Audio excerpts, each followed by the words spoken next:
sending all the actors from America to Japan, they actually mocap with Japanese actors with the English script, and then they act like American. Do you understand? I can only imagine. I mean, yes, I've seen it and I remember it, and it's very strange when you watch it. It would be like an American acting like Yakuza. It just doesn't work. and then they put English dub in America. That was I think very beginning, the video game projects. Japanese actor act like American does. I mean, Japanese people think that's American, but it was wrong. Everything was wrong. But that's how they started.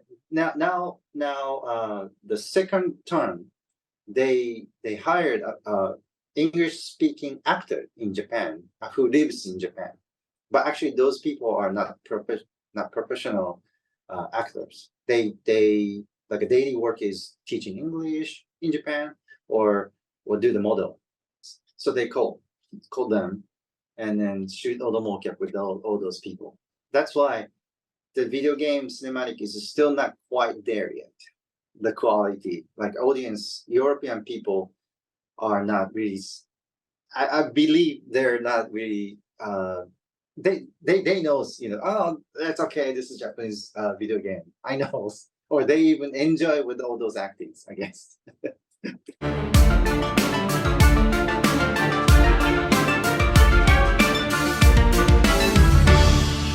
Today, I'm interviewing Ken Ohara. Ken is a Tokyo-based director who works in both live action and motion capture, specializing in action and previs. He's known for projects like Resident Evil, Shin Kamen Rider, and Soul Calibur 5. Thanks for being on Action Talks, Ken. Hi. You specialize in directing. Are you working primarily in motion capture these days or in film? The one project just unleashed in the world, which is called Final Fantasy 16.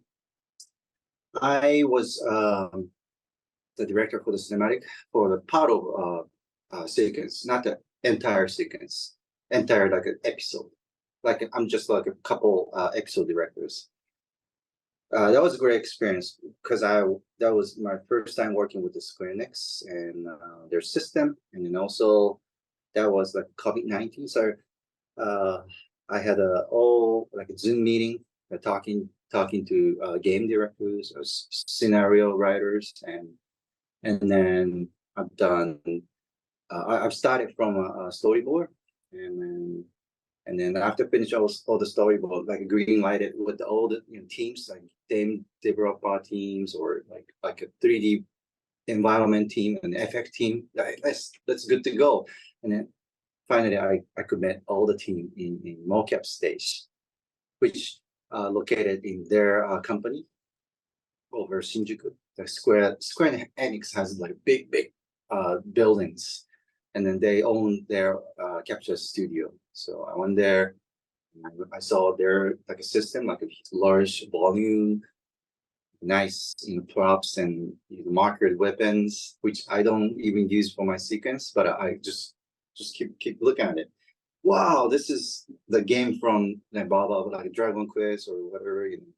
They make so many video game projects. That's why I'm so excited at the time. So I was the director for the show, and just the Unleashed, and I guess it sells well so far, so good. So talk about your role as a director. Are you directing the whole sequence as well as the action? Yes, sequence, yes. But like there's just so many directors in the show, because if you play game, you see entire game is all about cinematics. So I was like a part of it, like almost like a last half. Like a good, so many actions happen. Then end up they call us to doing all the directing all those like crazy creatures fighting sequence, but it's all mocap. And at the time, their actors, mocap actors, already well known storyline and character itself. So I was like more of a think about actions and where they stand and how they started and how they end. So and then so here you go. You're the actors. You're running all the leading or sub leading characters, whatever. So they know it's better than I do. So like I was like more like okay, camera roll, actions, good, excellent, because you know me, and you know this character more than I do. So that easy what do you say? Easy mocap time for me because they've done so many more Final Fantasy mocap.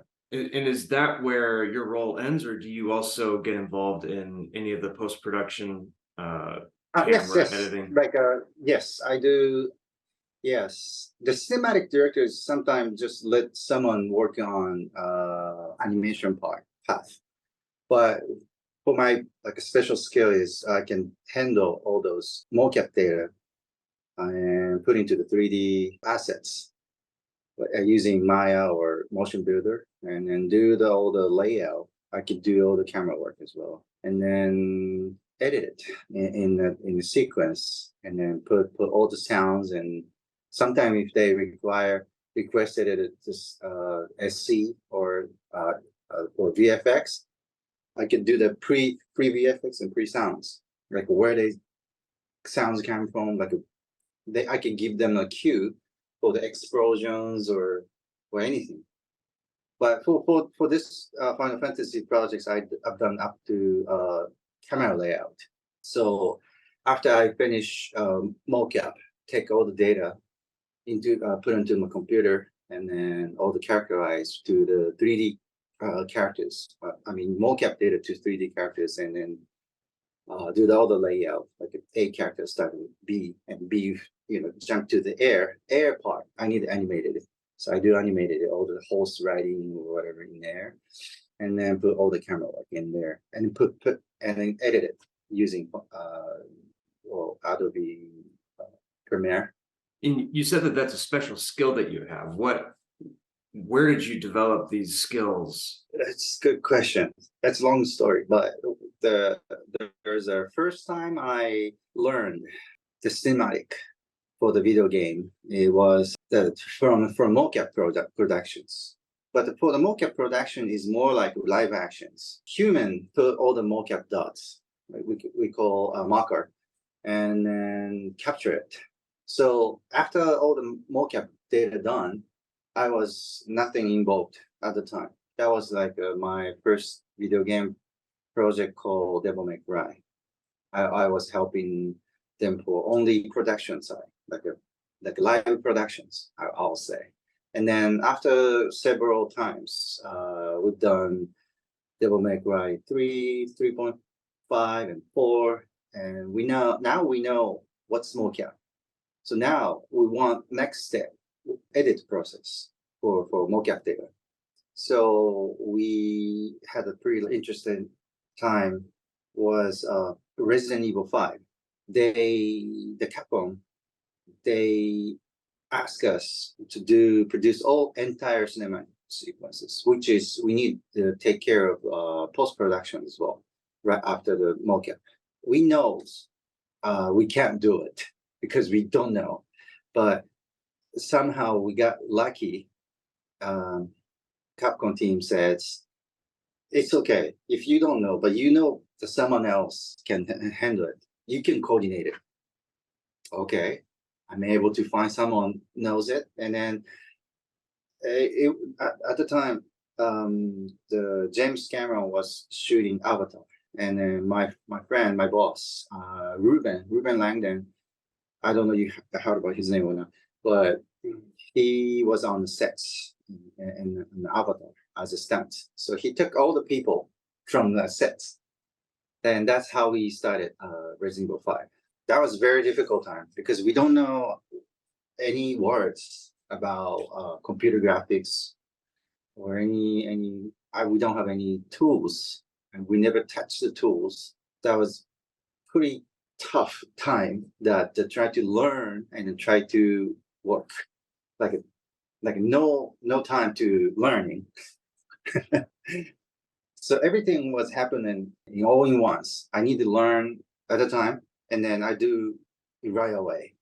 Every single things was new, difficult, but a lot of people helped us to complete these projects because we had the virtual camera. The virtual camera is one of amazing tools that we thought animation is all created by mouse, but the virtual camera and mocap is actually created with all the same film production work, like a skill. All you need is just an eye to enhance, to control all the cameras. So you can go inside the environment to filming all the shots based on mocap data. And in the same time, after we shoot all the virtual camera, they can render QuickTime movie. So we could edit it using Final Cut Pro, and there you go. This is our sequence. We can create it, and that was our biggest turning points. That now we know what's cinematic. We can do it. Did the virtual camera also come from Avatar, or was that around? Yes, actually, that was what I heard is the Avatar created fifth generations virtual camera systems, and they created fifth generations right after created fifth generation virtual camera sets. And so they sold us fourth generations because they don't use anymore. So we owned two fourth generations virtual cam system in Japan, Tokyo office in Just Cause Productions, which is very, very rare story. Yeah. A lot of people in Japan come to see our virtual cam system and say, wow, I saw this in the behind scene of the Avatar or something. Yeah, for context for people, when you have a virtual camera on set, it allows you to you're actually looking, you're not just looking through a cardboard cutout at the actors wearing mocap suits. You're looking at them live in the 3D. Yes, live feeding real-time pictures. Yes, the virtual camera system is good because you don't need mocap actors. Mocap actor is just focused on acting one role. They don't need acting, the close up, wide angle, or OTS shots. They, in a live action film, you need to do over and over because they need to cover all the shots using 2 camera, 5 camera. But still, they need to act so many times.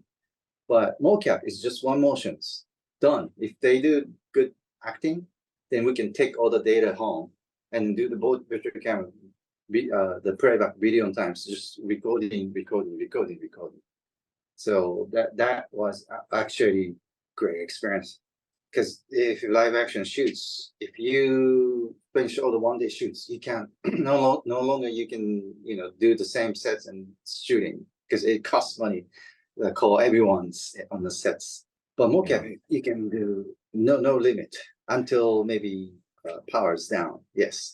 What do you call it in English? We call it. There is no brew seating.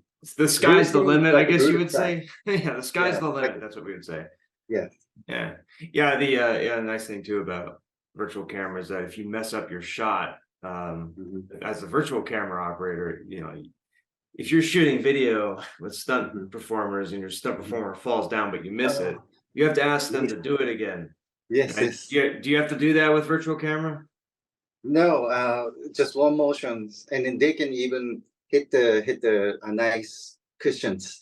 They don't need to do it on the tables or concrete, anything. But looks hard. I want to hear about how you learned filmmaking yourself and what got you the skills necessary to be a filmmaker and editor. I was 18 or 17 or somewhere, like a high school students. I was in an action team called Hayabusa Stunt team. That team is already not exists anymore. But me and then also my brother was also doing all the action earlier than I started. So he actually bring me in to this industry. That was my first action, and I learned all the Japanese actions technique at the time. So like a bad guy, the thug is called Karame. Karame is a lot of experience. If you wanna be a Karame stunt guy in Japan, you need a lot of experience because you're the man. Or the actor looks good. So timings and how to bid, or you can't cover all the camera guys, or you can hit each other, and especially if you use a sword, you can swing around because you might stop the person stand behind you, and that was actually a real story that in a samurai film that will actually stop a person's eyes, and a lot of accidents has happened. That's why those people need to learn a lot where they need to stand, how do they step in, and how they get out from dangers or from the motions. The next choreography, all the actors or stunt guy. I mean the Karame works. So that's my first steps. Can you detail that a little bit more? I mean, how long is that training process for industry stuntmen and women in Japan? And where did that come from? Was the Hayabusa stunt team unique in that, or is this very standard in Japan? Well, there's a dojo, not like a judo or kendo dojo. It's more like an action school in Japan, which is like a Japan Action Club or Craft Action Club. So these are those two biggest not stunt team, we call action team, are based, and a lot of people learned from sensei from there, and then a lot of small action team, not the small action team, but independent. A lot of students start on their own stunt team because there's so many contents, so they can do like small films or bigger films or video games or a lot of stage combat. When I was 17, so already there's so many action teams in there. That's why I wasn't really knows who was the beginning to teach the way of the action acting or stage combat. But my teacher was pretty good. He really teach me most of it, and I think I had enough time to learn all those techniques. And then that was my 17, and I went to America, was 20 years old. I started from South Dakota, but after I graduated college, and I moved to Hollywood, Los Angeles, and went to LACC film school, Los Angeles City College film department. And then I met so many filmmakers there. And that's why I started to learn all the filmings there. But I wasn't sure what I wanted to shoot at the time yet. I didn't really wanted to become an action filmmaker at the time, but a lot of people already has their own taste. So I was thinking, what can I do? I was really think a lot at the time. That's why I decided to do some action sequences. I created some action sequence in my 16 Super 8 film projects. It called City of Yokohama, and I actually I was in a school student, and I rent all the films and camera, but I bring back to Japan, and then call all of my stunt peoples I know at the time, and then everyone does the action for me using Super 8. That was my first experience filming action in the film, and that movie actually got the best film in the class. So I played their cinema buildings. That was large, huge experience. A lot of people actually doesn't really know action much at the time, because only maybe Jet Li does. I mean, Jackie Chan already done maybe Rush Hour Part 1, somewhere there, and Jet Li was like a Kiss of the Dragon or somewhere there.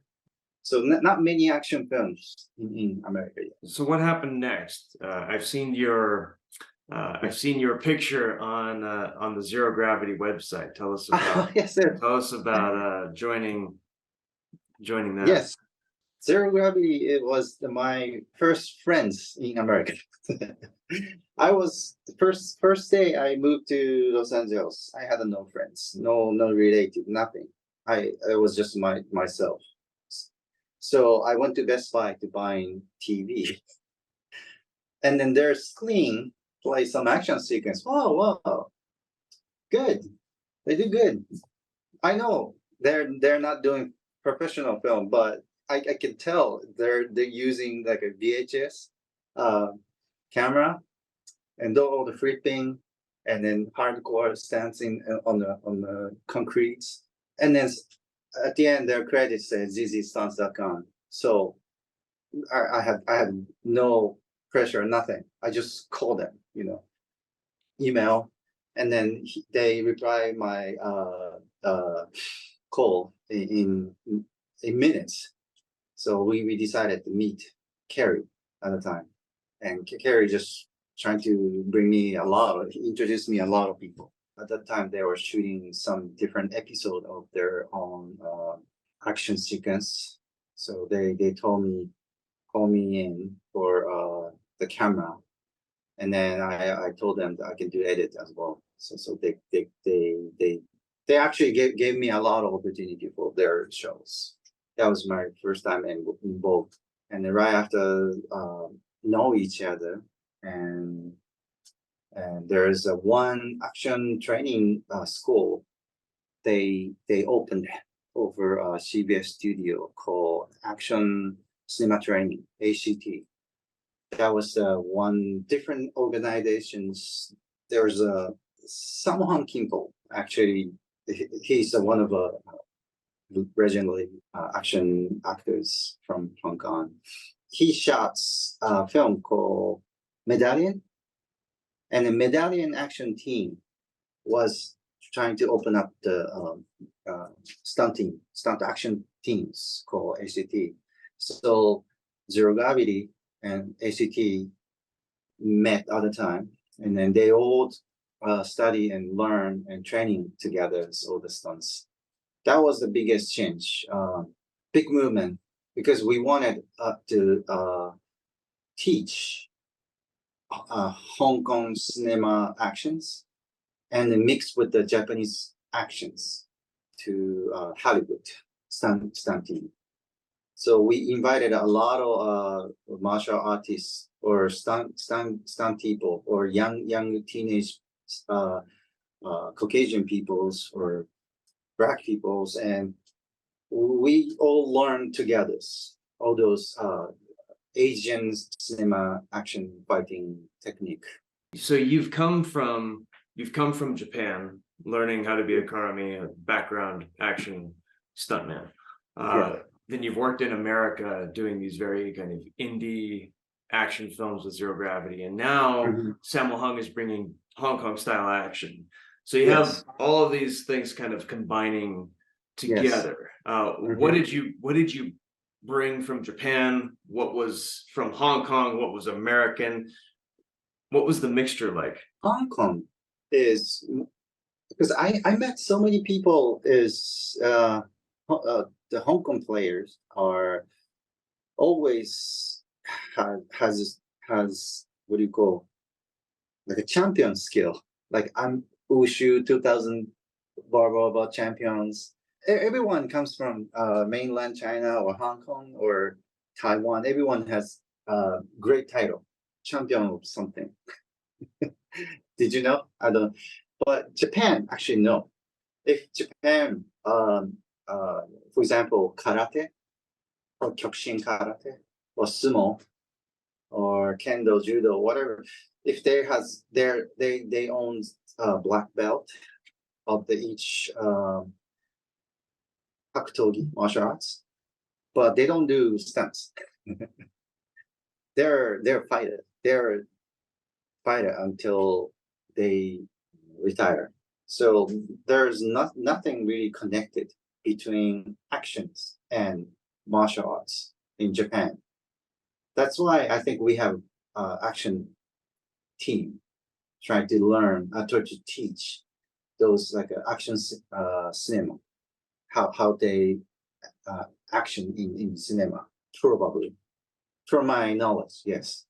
But maybe someone will say, hey, no.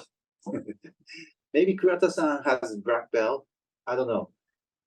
Yeah. So I'm not really 100% sure, but from my opinion is always if I met someone in the stage has all the great Chinese sword moving or Ushu kata, there always has something like special titles from mainland when they were a child.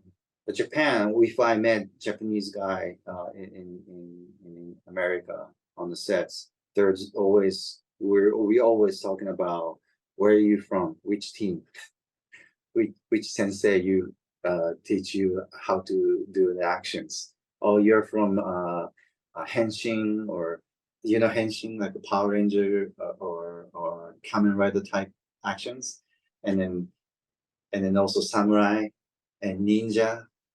All different teams teach different action techniques. Yeah. Only some people knows everything, but I don't think they're. If met someone said I know everything, it means not the 100% skill. Always people need to be crazy for one thing, not several things. They can't learn everything. I'm stuck on this idea of the Karame.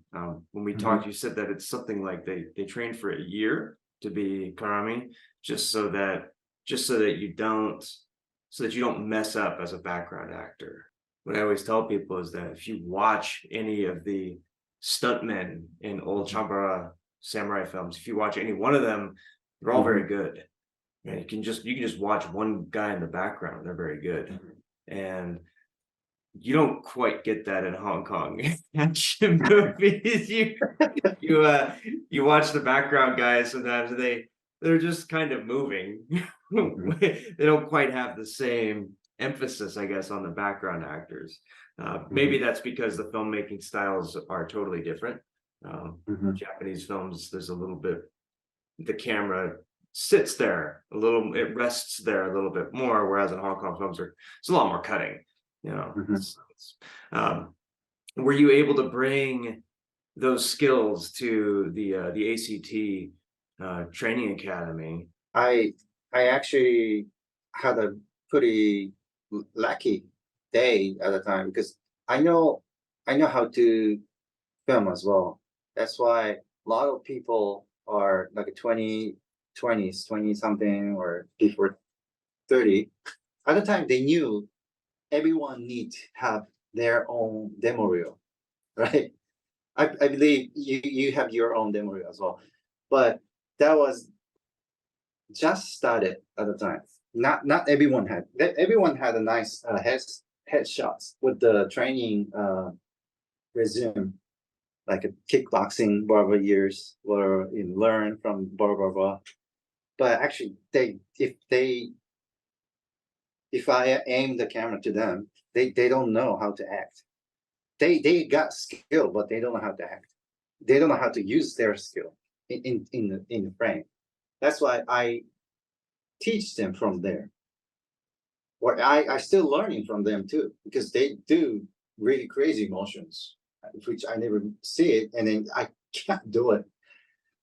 Actually, that was my first time I gave up myself to continue being a player, because they does best motions or best kicking or punching than I do.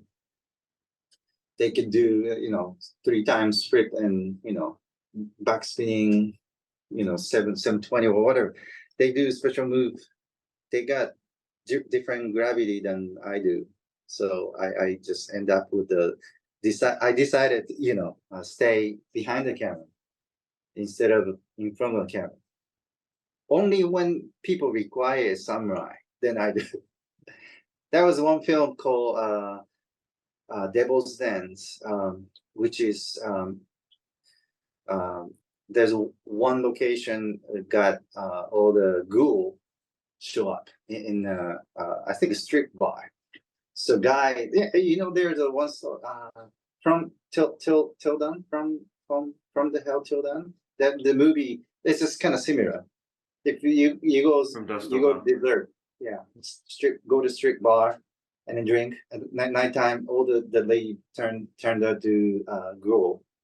And then there's one guy called it. If there's a samurai in the bar, and then dream sequences, I was the guy with acting Zatoichi in a movie.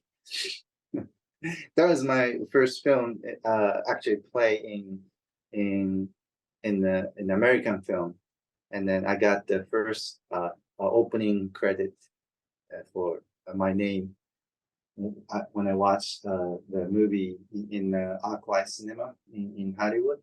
That was like, oh, okay, finally my name is on the screen. You decide to stay behind the camera as an action director. Yes. And so what came next out of this kind of, action cinema training, zero gravity? What was after that? I done several projects with them, and then in the meantime, I graduated university film department. So I need to find job, right? And at the time, there's one call for the audition for Resident Evil projects, which was Resident Evil Outbreak series. Outbreak series is like a spin-off of the sequel. Zero Gravity and slash ACT team involved for not involved, like actually they could take the old auditions. So I shot everyone's auditions video and then send it to Japan, because that was a Japanese projects. So that was my first work for video game project, which is just a shooting of the audition video. Easy job, but that was my first work. But after that, there is a one coordination company called Just Cause call me to join their company, because they're looking for someone who can speak both English and Japanese, looking for a lot of actors, stunt actors, and also English speaking actors as well. Not actually involved acting. Sure, why not? I can coordinate it, and then I can bring all the people for audition, and then I could send them to Japan. That was my first experience for video game projects called the Devil May Cry. That's how we started. Devil May Cry 3. That's all the actors in Mocap was we auditioned it in America, and then send them. I mean, we all together went to Japan to do all Mocap. That was great time, because all the actors and go to Japan. So of course they are so excited, and then we stays nice hotel in Tokyo. They know, since American actors, they got their own rule. They can't really act over 8 hours or something. So we could always finish early. Mocap. Japan is like, we do until we finish. Great first my experience, and they they call us so many times for different sequel, like Resident Devil May Cry 4, 5, and all those numbering title. We've done all the coordination and bring them to Japan to the mocap. Now, I want to ask, Yeah. is this a normal sort of work exchange program where Americans get hired in America and then go to Japan? Is this normal, or do Japanese companies usually just hire Japanese stunt performers? And was this a welcome change in Japan when you guys started doing this? I think we changed. Its biggest change is before we starting coordinate all those sending all the actors from America to Japan, they actually mocap with Japanese actors with the English script, and then they act like Americans. Do you understand? I can only imagine. I mean, Yes. I've seen it and I remember it, and it's very strange when you watch it. It would be like an American acting like Yakuza. It just doesn't work. And then they put English dub in America. That was the, I think, very beginning, the video game projects, like a Japanese actor that act like American does. I mean, Japanese people think that's American, but it was wrong. Everything was wrong. But that's how they started. Now, the second term, they hired a English-speaking actor in Japan who lives in Japan, but actually those people are not professional actors. They like a daily work is teaching English in Japan or do the model. So they call them and then shoot all the mocap with all those people. That's why the video game cinematic is still not quite there yet. The quality, like audience, European people are not really. I believe they're not really.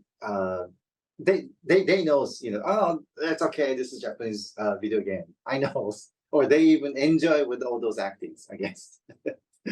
Yeah, there is a certain quaintness to it where you kind of came to expect that. But I mean, there is like you lose a little bit of legitimacy in a sense, And then we're the one who brings all the actors to Japan and finish entire sequence with its English speaking actor. But still, this is very long story, but because even the writer scenario or dialogue is from Japanese. Japanese means Japanese reading. That's why there's so many like mistranslations or some word doesn't even make sense or doesn't even exist. Like what I say, there's a brew ceilings, and then say there's a brew ceiling. Yeah, you've just brought me back to the late 90s. Yeah. So we have different cultures, different language, different, the way delivers all the vocabulary. So it was very, I think it was very difficult for them. It means American actors to deliver those lines on the stage in the mocap time. They always tell me this English is wrong. Can I change it? Or they always tell me, hey Ken, why I need to tell this? I think if I just one word shit, then people knows why I need to deliver all these lines. But for example, there's a what do you call rock coming from the sky, and if it hits Japan, like there are so many explanations about if I we have to run. That's only word I need. They always tell me, oh well, they said they want this dialogue because it's all related to the gameplay. If this cinematic's done, the time counter is started for 30 seconds. So you need to deliver this line because this The meteor. yeah, if it hit, it will hit within 30 seconds. That's why you need to deliver this line. That's how I always explain. But if game started and if you see the counter on the screen, I will know what's going on. They always tell me something like that. Always a similar thing. You know what? That's how we. Well, we decided to change that part as well. We hired or we introduced someone who can adapt, culturalize all those language issue with the Japanese video game script, which works pretty well. I hope that was the first. That was the projects we involved for the Resident Evil 5, because the Resident Evil 5 was pretty much we could control everything, but we have even we could control everything, but we have a limited time and budget. That's why we need everything compact. Make sure what we need, and we need the right person attached to the projects, and then we call all the screenwriters from America, USA, who done already like a professional work for the video game and also film, and who are crazy about Resident Evil because they knows what's the history. Yeah, that was pretty interesting. So we call all those people and then rewrite everything with all the dialogues in the video game. We end up, we created Resident Evil 5. We've done animations, visual camera, mocap, storyboard, What rewrite, adaptations. real quick too, when you brought Americans over to work on these Japanese productions. Oh yes. When you yes, now you have a more sort of American vocabulary. The dialogue is going to be natural, and I think I remember that being a perceptual shift where Resident Evil 5 felt like a legit, it felt like an American game, whatever that would mean. It felt like a major blockbuster game. It didn't feel local anymore. Mm-hmm. How, when it comes to movement, did the American actors also bring a certain kind of movement style? And did you notice a change as opposed to hiring a Japanese performer, for example? And was that a natural change? How did you perceive that when it comes to action in particular? They learn, but they still like their own style. So it changed. They learned how to act in the camera. They learned how to fix it as well too. Like when they watched all the preview. But Japanese action type cinema is more like 50 thug versus one hero. Those are somehow we don't see it in America. Why? Like like 100 samurai versus one Zatoichi or something like that. We always love those concepts in Japan, but America, they don't do it. Like Avengers, there's so many heroes. If Spider-Man itself, but he always fight with the one bad guy. I just know that just in thinking in terms of what traditional American action would be, we have duels in American society. We have gun duels. That was the traditional American action. Two men, they meet up at 8 a.m. or whenever the sun rises, and they shoot at each other until somebody gets scared or somebody dies, right? Or something happens, somebody quits, whatever it might be. And then that's one kind of action. Another kind of action is a fist fight, and that's usually at a bar where alcohol is served. And usually that's just one guy versus one guy, which is sort of an offshoot of the duel. And then the other kind would be, of course we have like the frontier wars and whatnot, the Europeans versus Native Americans. And then there's just warfare with rifles, and a lot of people lined up on one side and a lot of people lined up on the other side, just kind of shooting at each other and moving forward and shoot. That's our perception of what warfare is. Samurai period or ninja stuff is always simple because they need to hide themselves to fight. So they don't really stand in front of people. And samurai is always, I think, similar to the face-off moment, like several samurai versus, well, maybe 7 samurai. Actually, it's all same. They look the same. In Japan, you have a history, a lineage of actors understanding how to fight against these 50 people, for example. And so did you have an instance where an American was tasked with that kind of action scene? Or did that action scene have to change to accommodate the American? What was your experience with that? Right now, there's a lot of people that same thing, like one hero, and then does all the 5 graphics with the several guys. And then one guy comes front, sway, turn, kick back, and then they're showing their own techniques on the mix with all their techniques with, and then end up with the pose ha. Those demo reel, keep seeing it, but at the time, no one actually does it. Not really. A lot of people knows those action technique because that was exactly we learned the stage combat for the hero show, and then we teach them, and then we shot them, and then they use it for demo reel, and then now we all over 40. So a lot of teenager, around 20 people are doing more crazy camera work because now they can use iPhone to film them.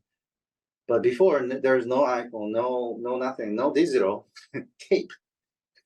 That's why that was pretty rare. If you have a camera, please shoot me. But now they can film themselves. They can put the camera, rec, and do all the crazy flips and kicking in front of the camera. So I think the things changed a lot. So that's why I felt something I lost. I felt, why everyone knows what I knows. But actually they already see it. Their senpai does all those crazy flipping, back flipping, kicking with all the 5 thugs and pulse at the end. That's why that's how we started. I guess not really a lot of people does, and even wire work too. There's not really a lot of stunt guy does wire work in America at that time.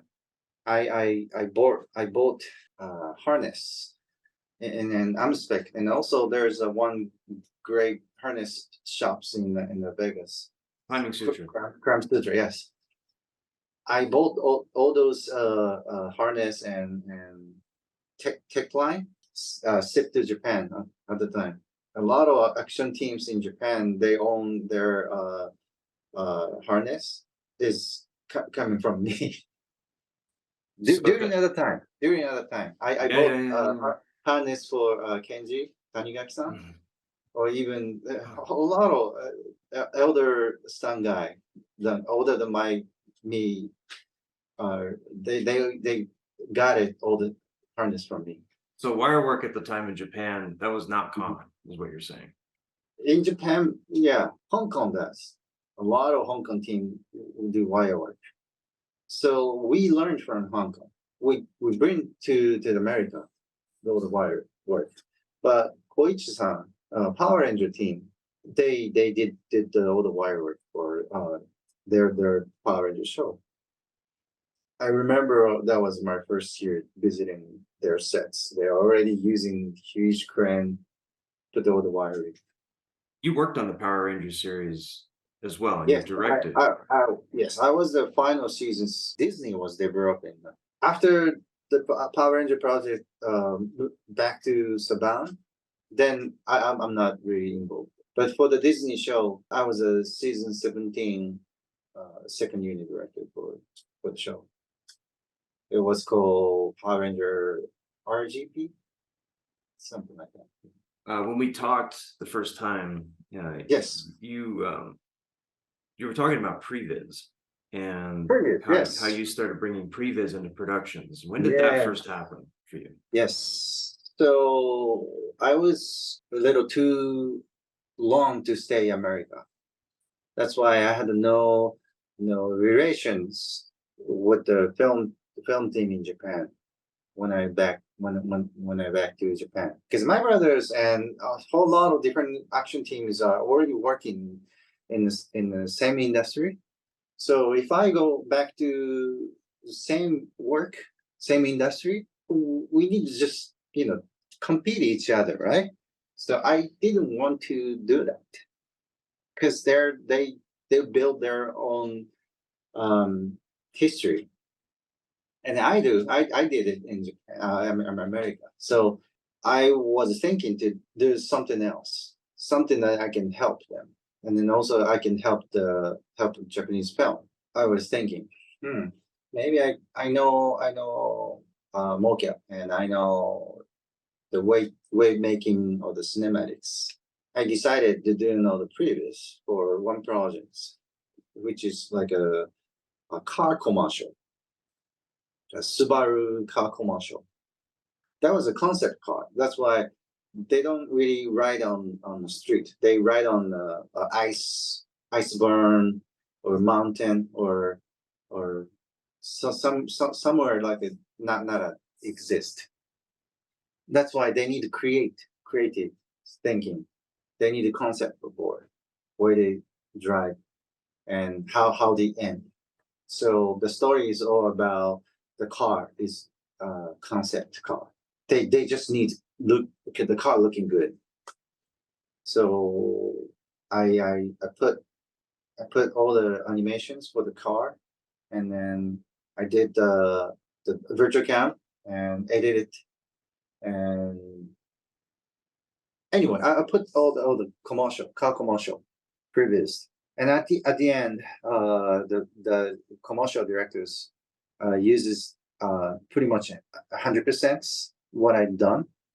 They re-edited a little bit with their own music, but the base is all same. Actually, there's just so many CG company in Japan too, but there's one company called Autodesk. Autodesk is the main biggest companies owns Maya and those CG software. So their head of Autodesk Japan people finds my PreVis. So they call me for film PreVis. The title was called Shin Godzilla. That was my first year. Went back to Japan was 2014. I involved for Shin Godzilla for the PreVis. So Shin Godzilla is basically the Godzilla, the giant monsters showed up from the sea, and then just keep moving forward, destroy all the city and keep moving forward to Tokyo stations. That was the full concept, and Japanese army need to stop them. So, but it's all CGs, and then all those Godzilla sequence. They wanted to see it in 3D, so I made it pretty much almost half of the sequence. I put it all together with the camera with the Mr. Director from the Evangelions. His name is Anno-san. He's really great directors and for anime industry. And then that was his the main directors for the shows, and then also he wrote the story, everything. So that was great, my turning point to involve film industry right after Shin Godzilla, because Shin Godzilla sells well in Japan.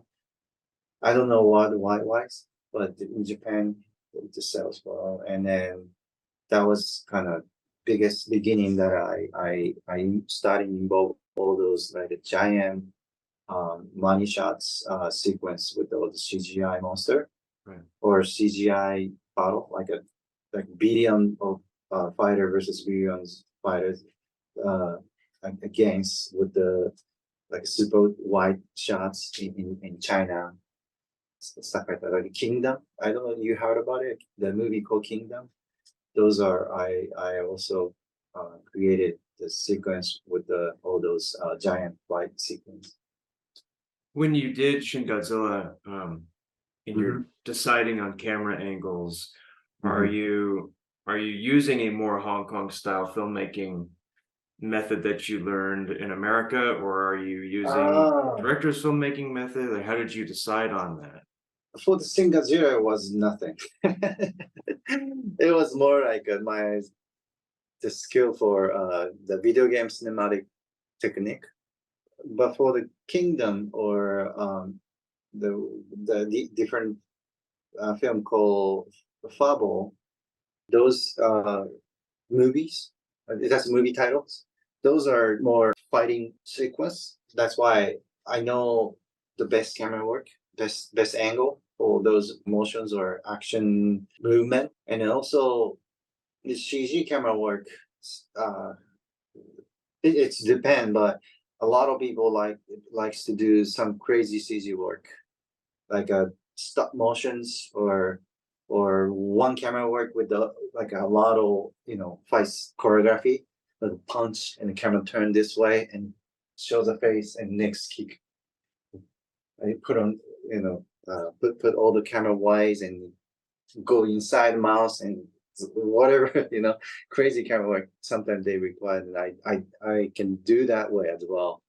It so depends. Not really a lot of films doing that lately, because I think it's already kind of old technique. Like they already saw so many times, I guess. Yeah, I'm thinking of I think it was Final Fantasy Advent Children. I think that was the one, and it's sort of like it's a very polarizing filmmaking style. I have a friend, Micah Moore, who kind of jokes that his preferred filmmaking style is PlayStation 2 cinematics. And he says that half jokingly. He actually does it very well, but he always tries to find that same crazy kinematic style, which comparing that to like a Chambara film, it's like night and day. Like what is the origin of that filmmaking style? Like, was it in video games specifically, or where does that come from? I'm thinking also of a film, Ryuhei Kitamura's Versus, which kind of has that same sort of style as well. Maybe Matrix? No? Maybe. And then Uping, the young Uping, the action director, him and Korean, I think those two love those cameras, I think. What do you think? Yeah, that makes sense. Anime is 2D. Japanese anime industry is starting from 2D anime, and then Dragon Ball, or there's a lot of contents are using 2D. That's why there's not such a crazy 3D camera work in there. So I don't know who started. But that's interesting. You mentioned that about anime. Anime has that. Sometimes you can see that style developing. Technologically, you couldn't do the camera moves, but you could edit. Maybe the crazy camera work was just something that they were wishing they could do the whole time. Do you know Kimetsu no Yaiba? No. It's called Demon Slayer in American title. Oh yeah. That's really, really great camera work. I mean, for the fight sequence. Yeah, if you have a chance, you can take a look for the anime. Beautiful pictures. You've done a lot of video game cinematics. You've also done live action direction. Yes. Talk about the difference in process. Because you don't have a VCam, you have to do a live action camera. Let's talk about that. The biggest difference is more control for if it's a CG. But if we do crazy camera work or like a non-real setup, like A point to B point, or C back to A, I don't really do that anymore because it looks like it's CG. And do you know the Unreal Engine? Those the video game engines does what they do is looks real. A lot of people say, well, if video game or CG contents trying to make it looks real, then why don't you shoot live action? That's how they always people tell me. But it's not about it. It's about the real time with the real skin or facial emotions are actually created a new star. But anyway, that was like different news. It's kind of way off from your question. So I'll talk about this maybe next session.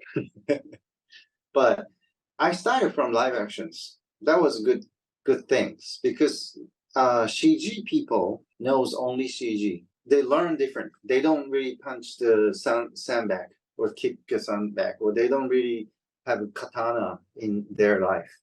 But we do, right? So if I go to CG people and talk to animators or VFX guy, they don't really learn martial arts, or they don't watch martial arts. They don't fight entire life. What they do is reading book or using computers like a keyboard and a mouse. So they want people like me because you got real answers, and I had my own technique, and he wanted what I knows, and then I wanted to know what they knows. So we had best timing to match and talking to them because they know how to set up a mocap, but they don't know how to act, right? But we know how to act, but we don't know mocap. That's why I went to their side. Hey, let's teach me how to mocap, or how to set up the mocap, how to do the animation, how to shoot the camera using virtual camera. Then I teach you something else, acting, or the way of the stance, or action camera work, like live action camera work, not CG camera work.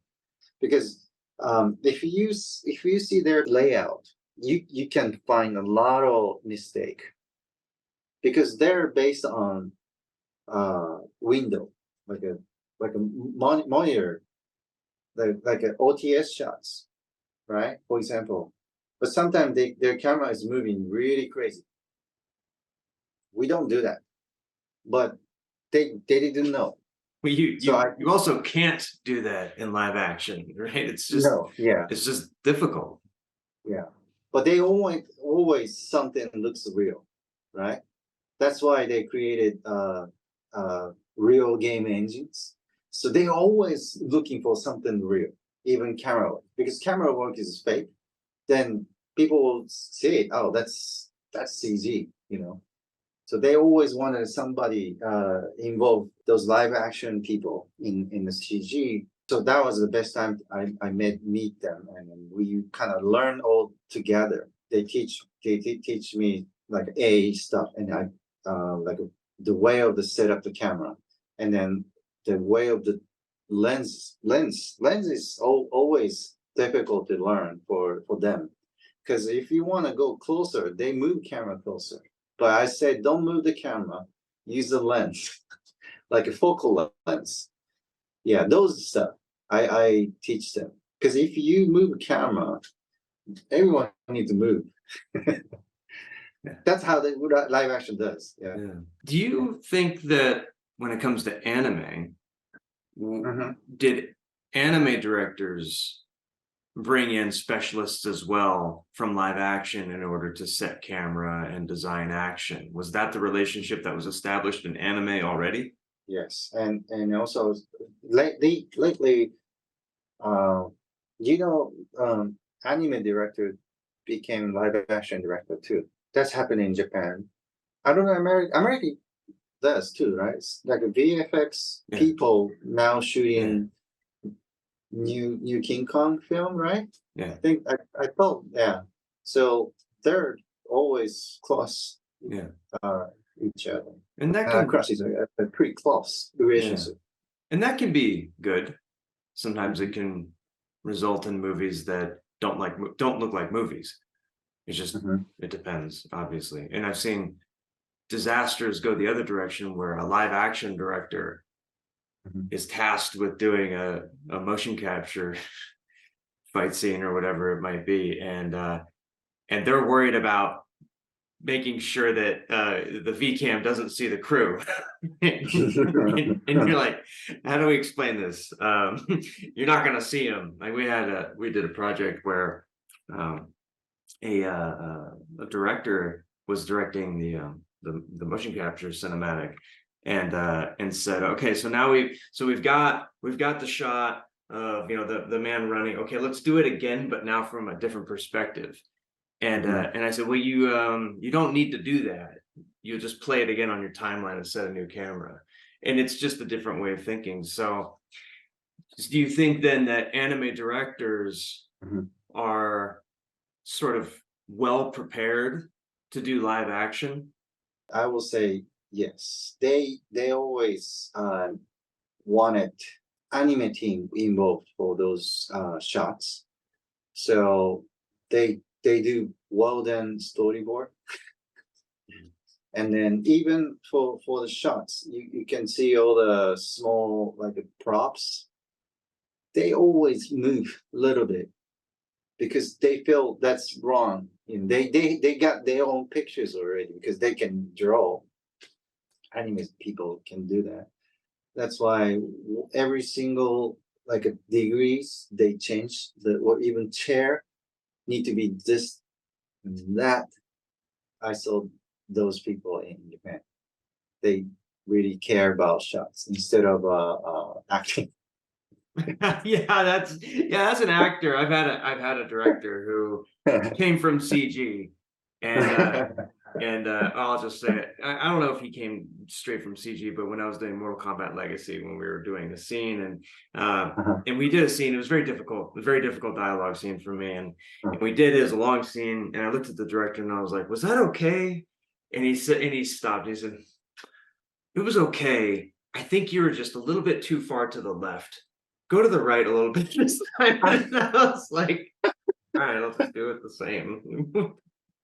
Yeah. Yeah, something. Yeah, always their thinking is the not first priority is layout, and two acting. Yeah. Let's talk about Japanese action movies and the current scene in the Japanese action genre.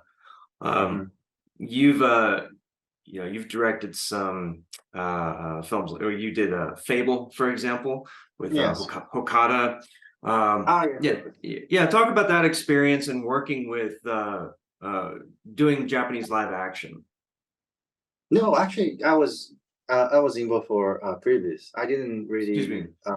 yeah did deal with the live action teams, but the fail was the one giant the sequence they use it for trailer because one guy ties on the chair and then was hanging in one single the bridge, and then if bridge is hanging by the rope, and if guy cuts the rope, he's going to all the way down the basement, which is die moment, and then Fable was coming to helping him, so he dives, and then the chair is going down.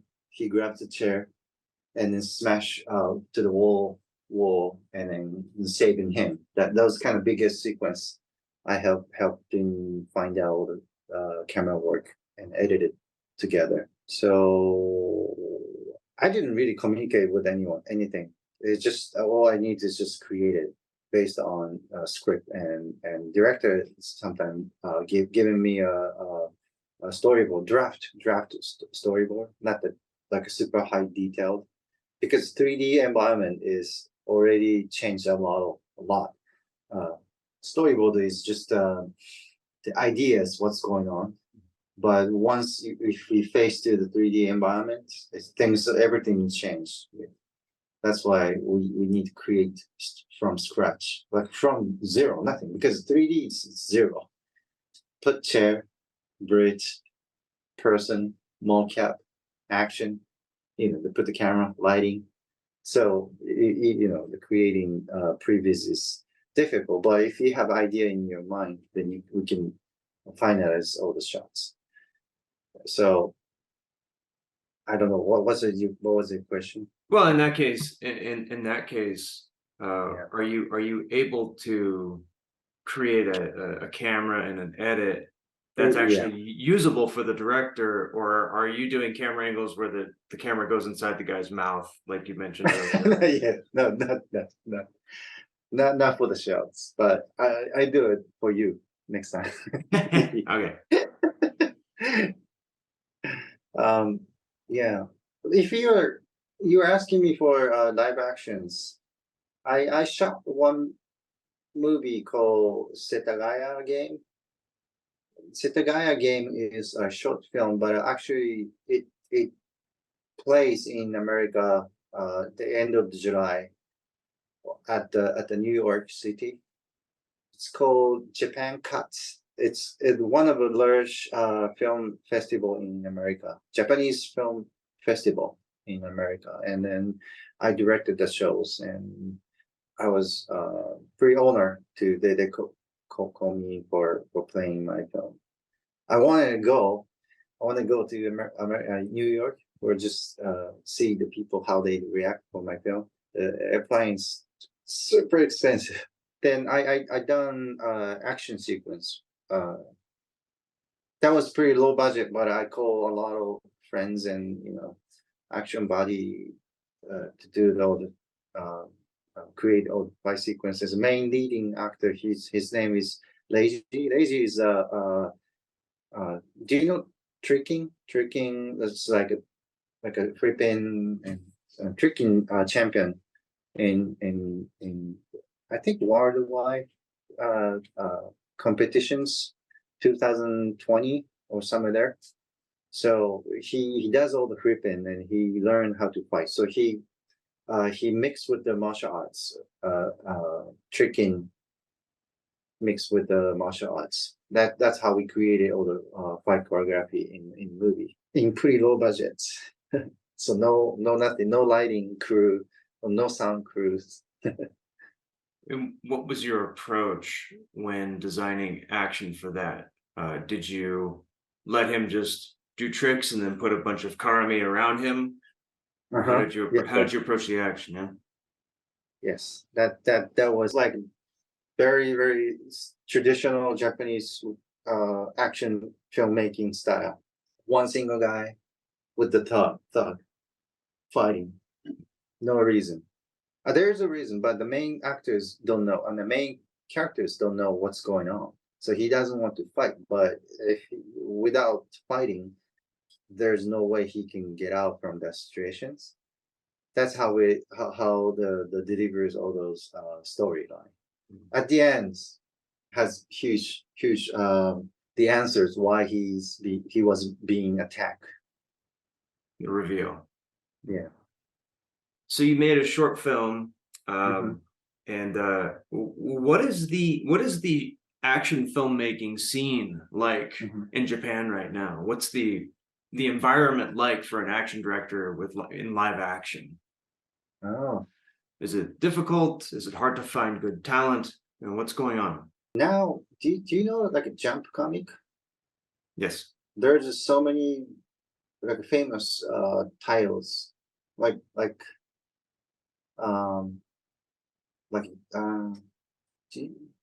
American title. I'm not sure. There's so many based on comic film in Japan. They creating right now. They always looking for a lot of new talents. I mean, so many productions going. So everyone wants to, stand guy. They're their own. They've got own stand team, but they need more number of people involved. Those one giant sequence. That because that's the Japanese fighting concepts. 1 versus 100 or whatever. That's why they need always people like Rurouni Kenshin.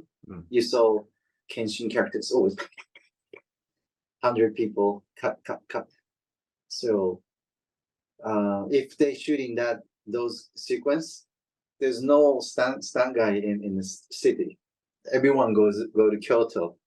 Yeah, it's just like a distance between Las Vegas and Los Angeles. We have so many people in Los Angeles doing all the stunts, but everyone's gone. Hey, where'd they go? Oh, they went to Vegas for shooting Kenshin, something like that. It happened in Japan. That's why we always wanted new people.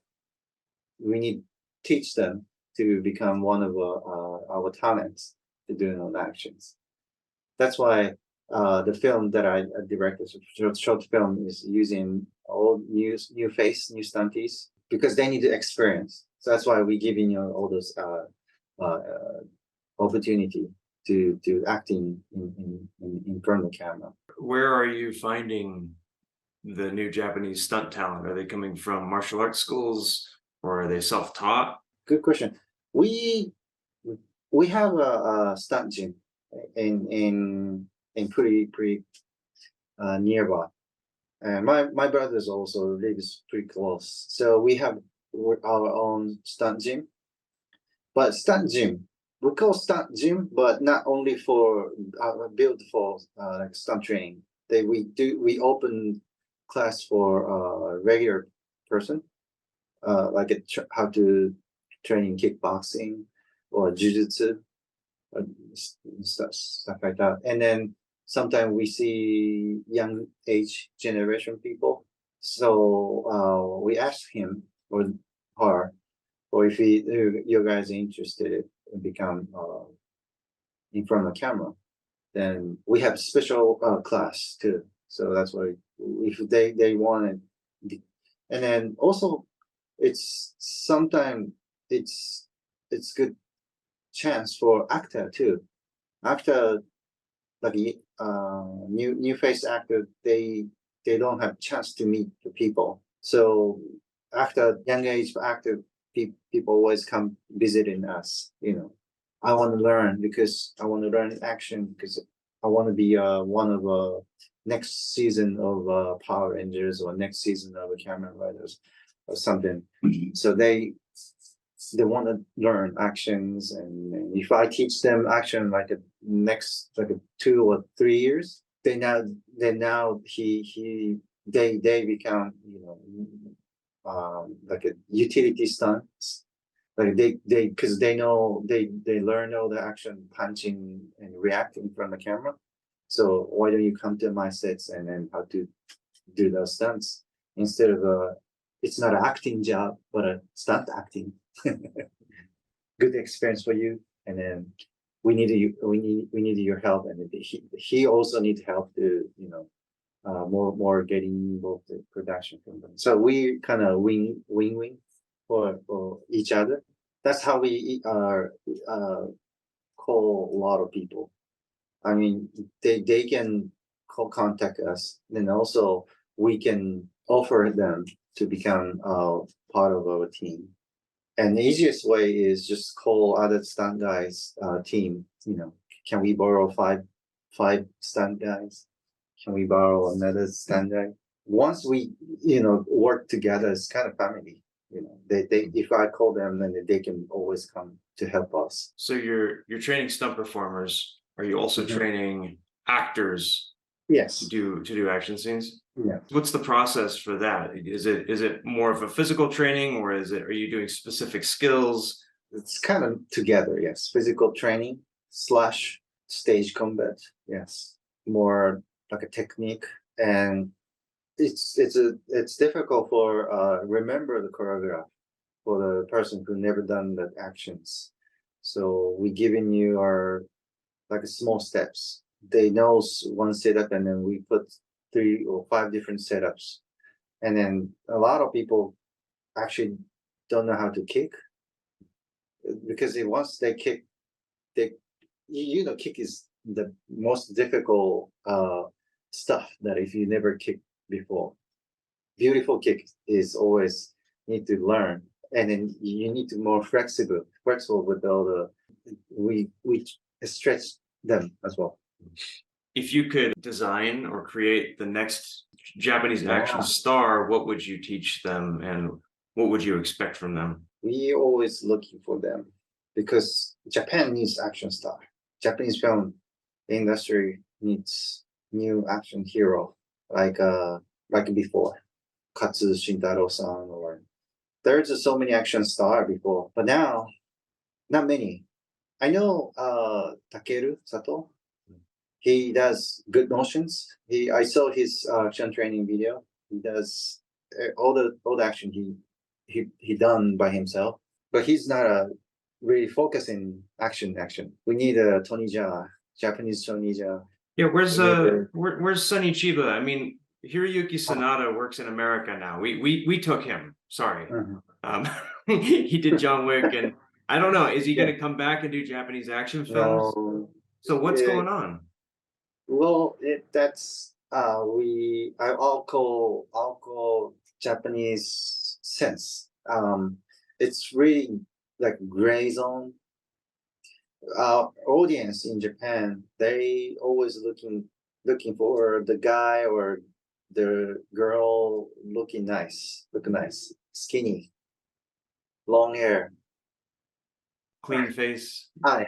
Not people like us, basically. And then then people go to watch and pay for the tickets. So if pump up muscle or more hair, no one really pay for the tickets. I don't know why, but Hollywood film, they pay for it, but not Japanese. I don't know. So Bruce Willis, yeah, people will pay for the tickets,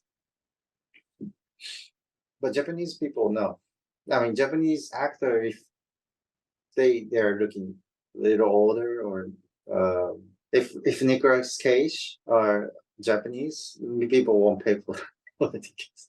Has this always been the case? Because when I watch Hiroyuki Sanada's 80s films, he's a very good-looking guy. He sings. A lot of his films are not action movies. He does a lot of romance films. So if you were to watch a lot of Sanada's earlier films, you might wonder, you might say, oh, this guy's a good romantic actor, when in fact he's like one of the greatest action stars of all time. So is anything different now? Sanada-san was good sample. He's the one. I think he's the only one did that, and then now he became a Hollywood actor. I think he's the only one succeeded it, that their direction. That yeah, I know Ken Watanabe. He did samurai film before. That's how I knew him. Yeah, I mean, it's weird thing is the person who ever go to America, Japanese people really stuck to following the rapid film. Bullet Train. Bullet Train, yes. It's another song was in there, but the movie didn't really sell well in Japan. Even I'm not sure though.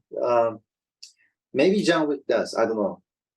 Yeah, it haven't released Japan yet. It's September somehow. I don't know why. It's Japan always comes to the movie late. Do you think Japan wants an action star? It's difficult saying yes. It's like a 50-50 gamble, but we need it. Yeah, because we all watch Jackie Chan, Jet Li.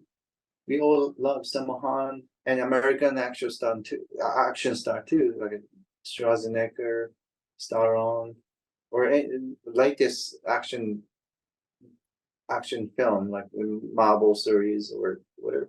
We all watch. Do you know anyone else? Do you recommend it? Any Japanese action star? Do you know Ken Kosugi? Yeah, I interviewed him. Oh, really? Yeah. He's He's great. But again, look, all the guys we're talking about, Hiroyuki um, Sanada, Kane Kosugi, mhm, well, really just those two, I guess. They succeeded in Japan, mhm, America, and Hong Kong to some extent as well. mhm. Yes. They also are able to speak English, Mhm, which is it's a it's a fundamental skill, like it or not. mhm, If you don't speak English, Tony Jaa learned English when he came to America. Like that's just what mhm, you had to do. I was talking to Lee Whitaker about action stars because we all love Jackie Chan too. We all love Arnold mhm, Schwarzenegger, mhm. and we love Tom Cruise. We love John Uh, Wick. These mhm, guys are all in their 60s mhm, making action films. Whereas the younger generation are not being the action stars. The Rock mhm, is, I don't know how old The Rock is. He's older than me, and he's an action star. I don't know if this is just like really expensive stem cell therapy and human growth hormone that these guys are taking. Stallone is still an action star. mhm, Where are the 20 to 30-year-old action stars? I might just not be noticing any right now. mhm. Donnie Yen. How old is Donnie Yen? He's in his late 50s, So Yeah. so it begs the question, is there Mhm. something about the culture right now, worldwide, maybe, where we're just gonna have to wait? I don't know. It's an interesting question. I mean, you have the Mhm, Marvel actors, right?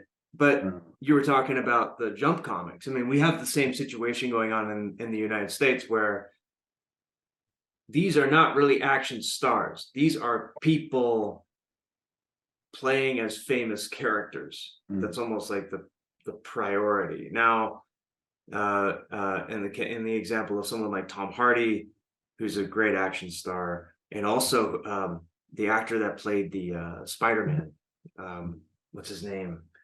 Well, but he's also the star of the Uncharted movie, mhm, and he's an awesome action star. He could be the one, right? Tak Sakaguchi could be that one in mhm, in Japan, mhm, but I don't know what it is. There's something like not clicking where they're not. I don't know if it's their own situation, if they're trying to do a bunch of different stuff too. mhm, But what we're looking for, what you and I are looking for, is the guy or the lady or whoever it's going to be saying, I'm going to do this. I'm going to be the action star. I'm going to do stunts. I'm going to do dangerous looking things. And I'm going to innovate, you know? mhm, And that's what Tom Cruise is doing. But again, Tom Cruise is 60. mhm. Right. And I was thinking, like, man, if Tom Cruise had been like this 30 years ago, we would have had a new Jackie Chan, guaranteed. But Mhm, it just didn't click. I don't know what it is. mhm, And those are just, miscellaneous thoughts, but there's something going on. mhm. Um, Alright. I don't have the answer. If I did, I'd probably make a lot of money. Um, we could, if we figured this out right now, we Yeah. could, we could make a killing. But yeah, I'm not sure. It seems as though we have sort of the same issue going on in America, and look, Hong Kong too. Maybe the last young Hong Kong or Mm. Chinese action star was Zhang Ziyi. Jing Chansey. Ziyi. Mm. She was young and very kind of caught everybody's attention. But then after that, I don't know if Nick Z is a household name in America. I don't think the Mm. average person knows who he is. People know Michelle Yeoh, people know Zhang Ziyi, people know Chai Fat, people know Donnie Mm. Yen, and these people are still, making films every year, and they've been on the scene in America since the late 90s. There is a lot of, just like with Jump Comics, whenever a Marvel movie is announced or whenever a new Marvel comic is announced, every American stuntman and stuntwoman trains to be in those movies, Mhm. and then as an action star, a lot of it, yes, you do need a lot of fight experience. You need to be able to hit certain poses, Mhm. but it's different. It's not dangerous. It's not Hiroyuki Sanada Mhm. doing crazy stunts that or Tom Cruise for that matter. No, these are actors who are paid a lot, who have really good stunt doubles, and there's a lot of money behind them. The insurance companies will not let them do their own stunts usually, Wow. you know, and That's right. or the agent or their manager doesn't let them do their own stunts. Whenever you don't see their face, if the camera's back here, you have to have a double. Like, that's not an action star, in my view. And maybe I have too traditional a view. Maybe you share it. But to me, an action star is somebody who is definitely that person who's definitely there, and you can believe that with Tom Cruise and Jackie Chan. At least you used to. So maybe, do you think that was a long-winded question? Basically, the question is, do you think that maybe we have an outdated view on what an action star is? There is actually one interesting theory in Japan how to become a famous actor, which is every year has different season for Kamen Rider, right?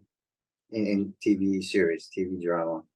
And then once you get the acting reading role for the Kamen Rider, those young age actor can be very famous in Japan and after several years. That's kind of, I felt that's the way. And then, of course, Kamen Rider, if they got chance to do all the main role, they starting from action training because they do fights without henshin, like before Moth. They also know they also need to learn how to fight because they needed those skill. I think most those action contents could be create new action star. At least they can start from there.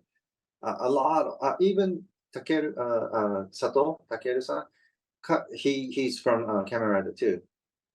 His career is starting from Kamen Rider, and then also Ryusei. Do you know Ryusei Yokohama? He's young age actor, but he knows karate background. I think he got the chance to become a real action star in Japan. Yokohama Ryusei. And then also Okada-kun, like from an idol called V6, Okada-kun. He can be the action star too, but he's already kind of little bit old now. But he's really he learned Jikundo, and he got so many skill. Actually, if I start think about who's can be the action star, then Okada-kun is the most closer, and he's continued acting in film and has fighting sequence.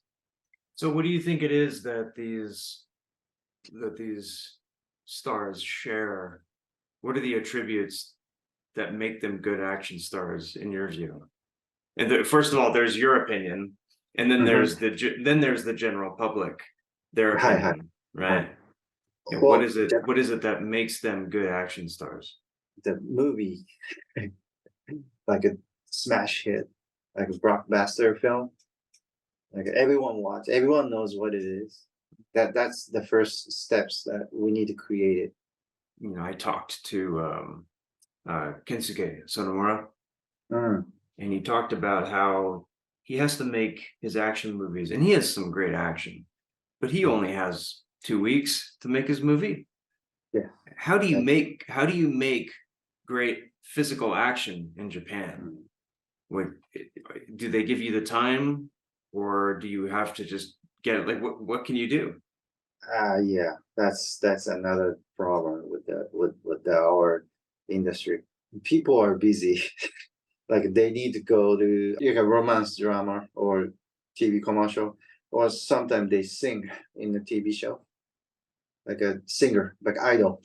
So they have concert in over the city in Japan.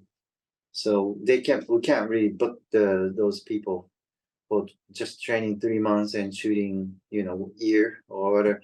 or one giant sequence took three months. No, because they're busy. But I don't know why the Hollywood film always does super long training, like a Matrix. I when I watch Matrix behind scene, they spent what 6 months for the basic motion till they know uh, like enough skill. They trained it, even the wire works. And then Jackie Chan, he always spent one shot, what, 3 days, or he always spent a lot of time to create one shots when he was young. I don't know now, but that's what I heard. You know, you're making me think of The Raid, Ong Bak, Flashpoint. Yeah. And these movies took, I don't know. I imagine I know that the Flashpoint final fight took 2 months for one fight. And Drunken Master 2, the end fight, was a month. Ong Bak, probably 2 months. The Raid is probably 2 or 3 months. The Raid 2 is 100 days. And these are not international stars at the time. Well, Donnie Yen being the exception, but Ong Bak, The Raid, these are people who we've never seen these people before. And yet they take the time to do these incredible action scenes, and they completely not only do those films blow up internationally, but it actually makes their entire local cinema blow up as well. Right. So you have, after Ong Bak, you have a Thai action film industry again. After The Raid, now everybody knows Indonesian action. Do you think that Japan could create a Raid like movie? Like Kensuke Sonomura said, like two weeks for one movie. That's kind of average. Yeah, it's just there's not such a budget for that. Film productions people or producers, their mind, if they changed, the things will change, because they don't always look at the number for overseas, like worldwide. For marketing wise, I don't think Japanese live action movie are not quite there yet. They don't really count it. Anime and video game are well known, and they know how much they can sell. That's why they can spend decent time and money for the projects. But the live actions, somehow Japan is not quite there yet. I know there's several projects really looking good. They don't really spend a lot of money for creating those movies. Even it's good, but they don't know how to sell it. Yeah, in the film marketing in the world. If they changed, then people will start learn. Hey, we need more good actions. We need to spend more time to create good actions, stuff like that. Action team cannot able to change it, that part. They can learn how to create good action in short time. Yeah, interestingly, that's kind of the situation in America now. Obviously, with big budget films like John Wick and Avengers and all that, you do get a lot, get more time. But then on lower budget American films, our schedules are similar. Like we get it 2 to 3 weeks. If you're doing even like a $2 million American martial art movie, you're going to have 2 or 3 weeks. So you're talking about a day to do fight and drama. So you have to spend a lot of time pre-vising. So yeah, PreVis excels, and we have an amazing PreVis industry. Obviously, your PreVis is fantastic. Sonomura's PreVis is fantastic. Kenji's PreVis, that's like its own industry now, right? I don't know. Do you think that having great PreVis, do you think that could create the next great action star in Japan? I mean, it's a rhetorical question. I actually wanted to ask you a different question about this, which was, how much time do you get when you do video game action scenes? For example, Resident Evil 5, right? Yeah, I was gonna actually explain that part because there's a lot of time for me because I'm from live action side. So yes, that's correct. 2 weeks done. That's how we involve. If someone called, hey, let's create a film. If I call me as a involved action directors, maybe I only involved 2 weeks for sure. Yes, so they pay for only 2 weeks, right? But the video game projects only action part, maybe a little bit. Yes, maybe action. But if you're a cinematic director, it's things change because we starting from scratch, like a previous, like action previous. We call all the stunt team, do all the live action video storyboard, go to sets, right? Mocap sets, shooting. That could be 2 weeks already. So the first day involved another month, and then I think 2 months, right? If you involve all the animations and layout, that's the longest time that you can have. Like one sequence, we actually spend 4 months to creating. So Which sequence was that? any type of cinematics. Resident Evil 2. I mean Resident Evil. I was doing Resident Evil, or even Final Fantasy 2. Like there's only like a 2-3 characters involved, just the dialogue, but still they given us 2 to 3 months to work on the shots. I mean sequence itself. One sequence 2 months, but I need to create 5 sequence in same month. You know what I mean? Because otherwise it will never finish. That's why it's kind of difficult to explain. But do you know? Do you watch any of a Resident Evil action part? Yeah, those are great. I think Sonomura's done some of those too. Yeah. He does. He did film part. I was more video game side, and that's Yes.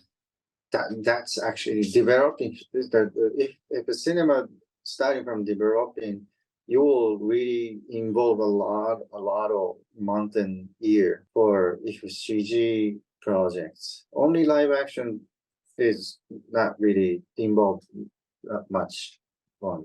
You mentioned doing Soul Calibur 5 also. Okay, yes. You've done. I mean, do they give you much time to do gameplay as well when you're doing video game action?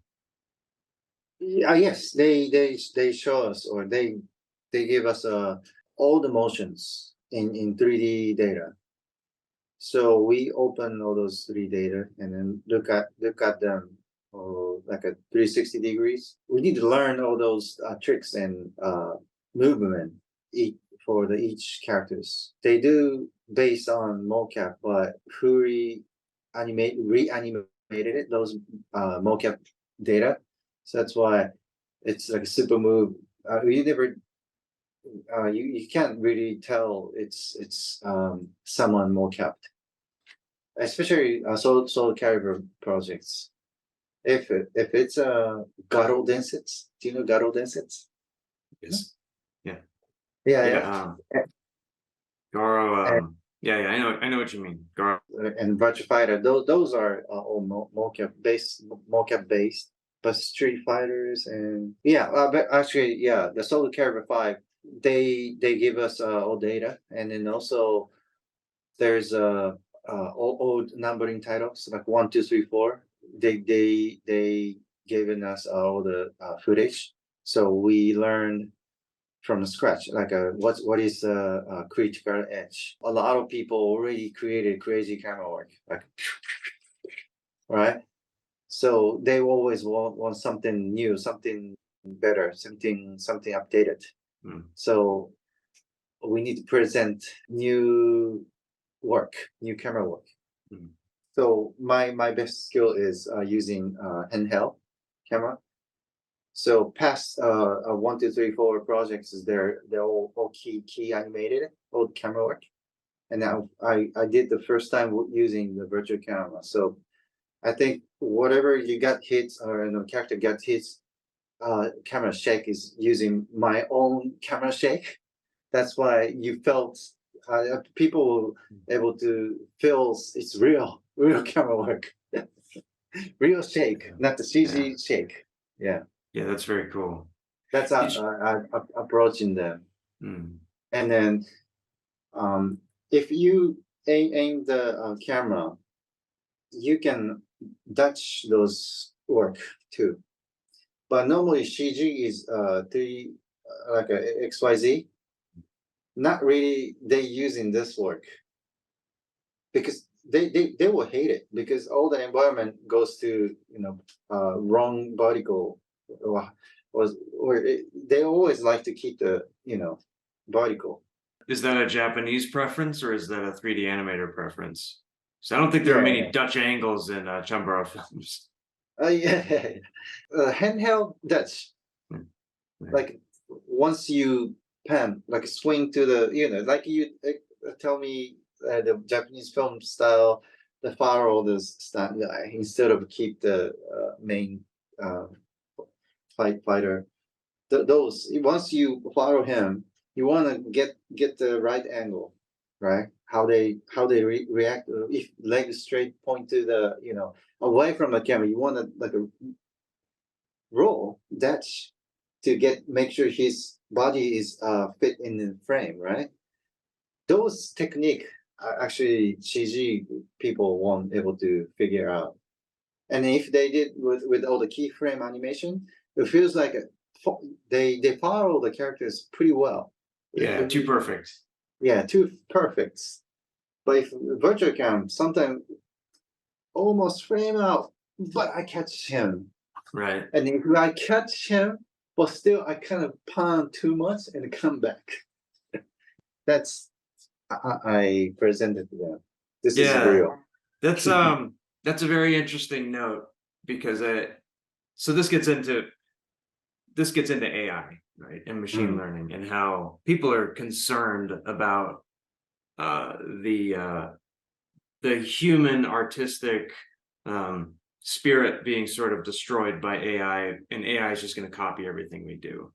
But what you're talking about is not that they're using AI as CG animators to follow the body, but they are using a tool that sort of like sort of removes the human element from camera work, right? You're putting it back in.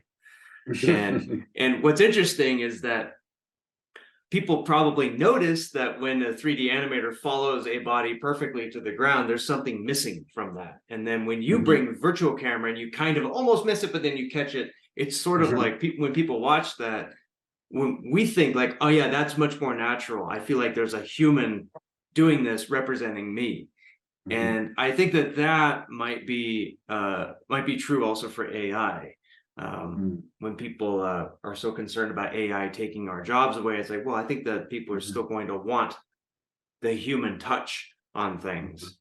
I don't know if you have any thoughts about that. I mean, you can keep talking action film, but I just think that that's an interesting parallel. Yeah, I mean, everyone does artwork, like a character design. I'm not really happy with those AI does.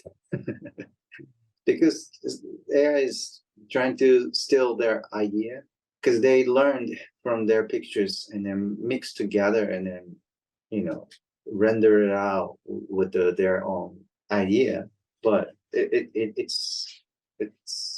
it kills a lot of artists though. Even I think motions and story or even action, I don't know, they may able to learn all the action like a choreograph. They can write story, right? Based on stories that humans have written. Yes.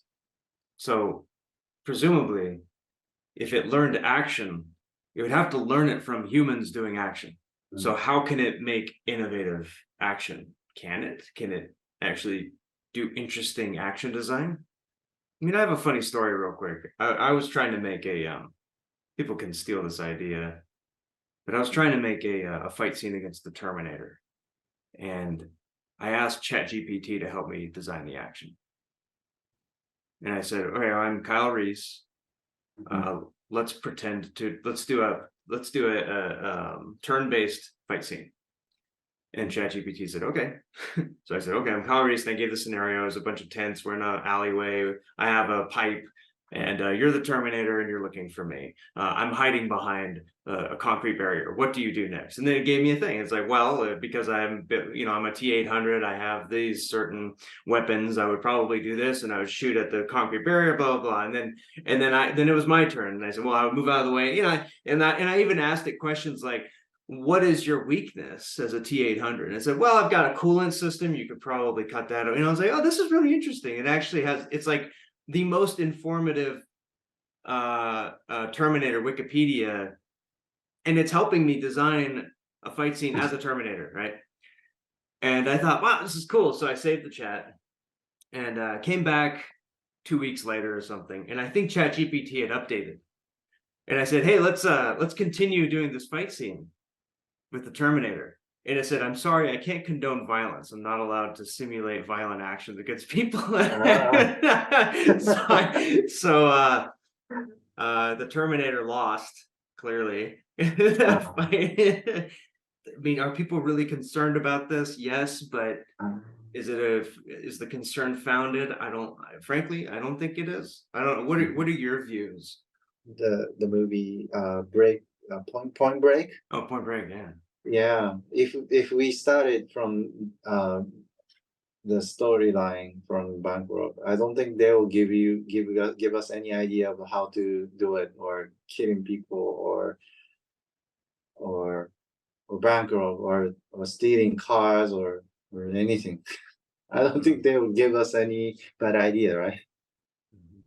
Because they will stop it. I don't know who's they, but AI will. Someone turn it down, those parts, I guess.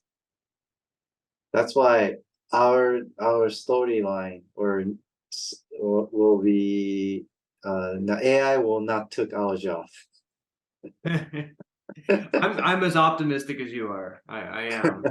And I think it might try and take the job of performers by animating people, but again, it's just going to be based on data that it has about how people have moved before. If we tell very specific, like this is using idea for film or video game, and give us a fight sequence motions, like one man with the two swords versus two gun, and then they will just create some shots.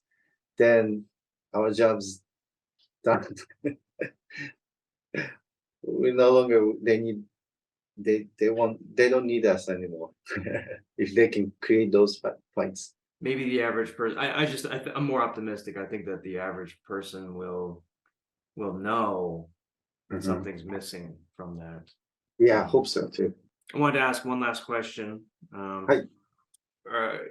You're a father. Oh yeah. Did anything change about your perception of action or how you design action when you had kids?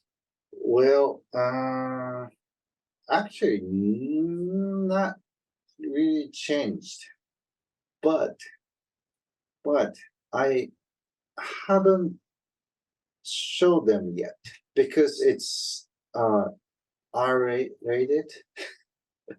It's all like a bloody, the guns, and it's shooting zombies and cutting, those contents.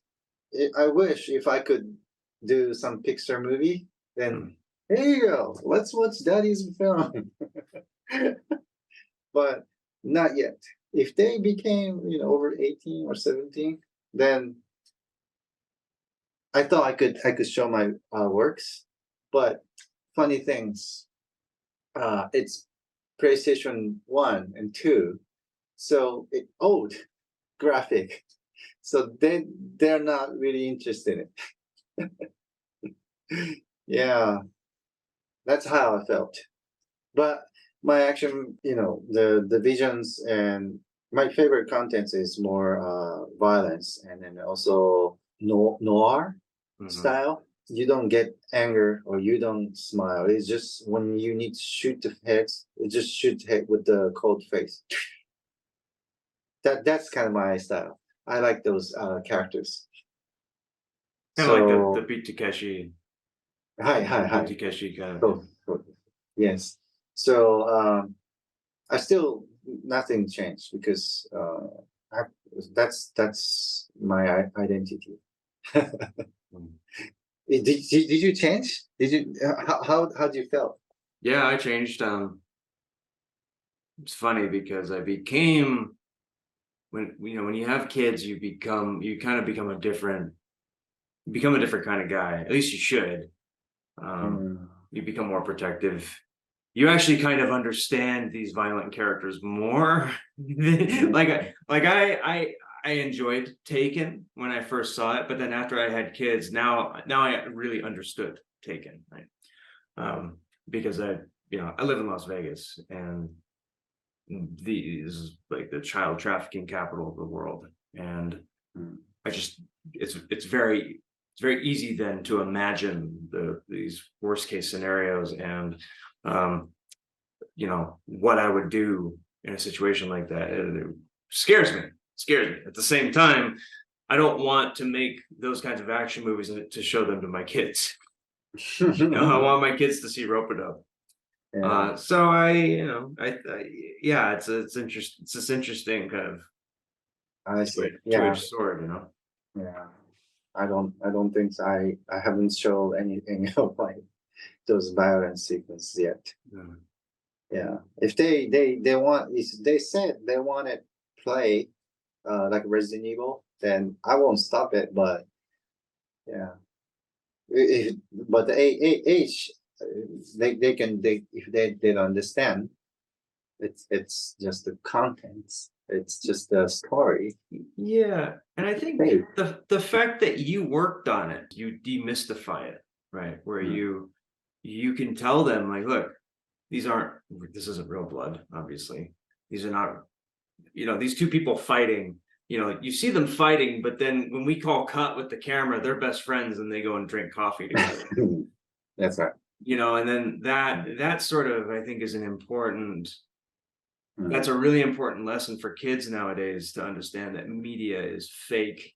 Take it for what it is, but it's fake. It doesn't really, it's not really going to give you the wisdom that you need in the world. There might be something to take from it, don't get me wrong. Most of the time there isn't, unfortunately. Most media today is kind of, I don't know, vapid, and or maybe that's always been the case, I don't know.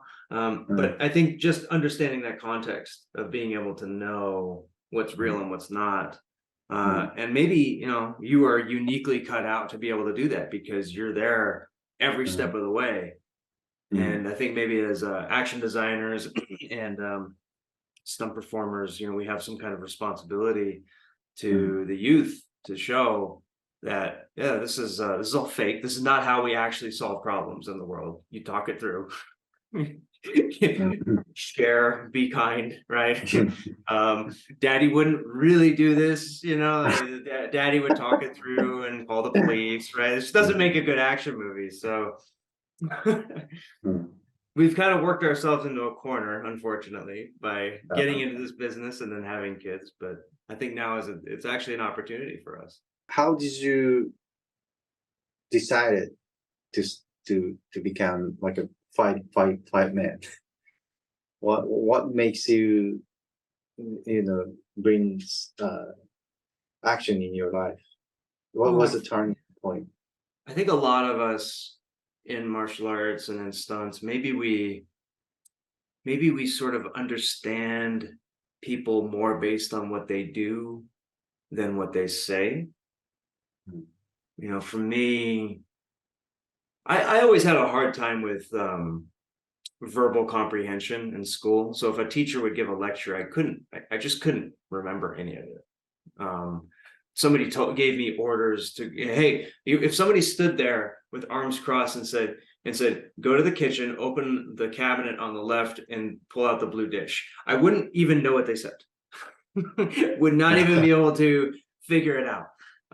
when they go and do it, I can repeat that a million times. So maybe a lot of people have this sort of similar way of thinking, and so I always saw movement as sort of a resolution to problems, you know.